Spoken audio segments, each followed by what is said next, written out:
Il faut dire que c'est dans l'ère du temps. Nous parlons de la rentrée scolaire et de This is the period where admissions are made in schools in most African countries, with an estimated population of 1.2 billion people. According to the United Nations, about 300 million Africans have reached school-going age, but with enrollment levels still around 30%. Only 125 million young Africans go to school. Mais avec le taux de scolarisation encore bas, autour de 33%, c'est près de 125 millions de jeunes Africains, n'est-ce pas, qui vont à l'école cette année. Un danger de taille pour le marché. The publishing industry in Central Africa, according to estimates, generated over 125 billion CFA francs, which is about $220 million per year. The potential of the publishing industry is 3 times more than the aid China has just promised to help develop the continent for the next 3 years. Pour les 3 prochaines années. Mais il faut dire que cette manne échappe encore à l'Afrique qui fait la part belle aux multinationales. À cet égard, the potential of this industry has not gotten the needed attention of Africans as we continue to give priority to multinational companies. La proportion maintenant des éditeurs africains pour le cas du The proportion of African publishers for Cameroon that I know well, the new book policy, which is in Cameroon, accounts for about 70% of the market. But here is the gross market share. Taking into account the market share of book printing, 75% or even 95% are printed outside Cameroon, mainly in China, India, and Turkey. At the African level, the problem remains the same, whether in Senegal, Ivory Coast, Gabon, or Congo. The French-speaking countries have not yet developed a book printing capacity. Publishers print 95% of their work outside of Africa.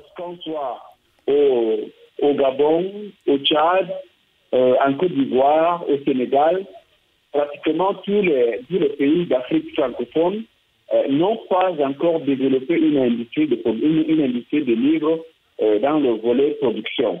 Ce qui fait que la plupart des grands éditeurs installés en Afrique ou à capitaux africains, la plupart impriment, je peux dire pratiquement 90 voire 95% de leur production hors du continent africain. Voilà donc l'Afrique. So Africa is once again losing the opportunity to grow the publishing industry into a fundamental lever of its economy, often through carelessness and lack of vision. Souvent par incurie. Let's listen to our experts once again. Je vous invite une fois de plus à écouter l'éditeur Daniel Nadimberg. La mutualisation avait déjà été faite dans les années 70. Le président Houphouët-Boigny, the pooling had already been done in the 1970s. President Houphouët-Boigny and Amadou Ahidjo spoke about the creation of a publishing center for education and research. Cameroon was home to the center some decades ago.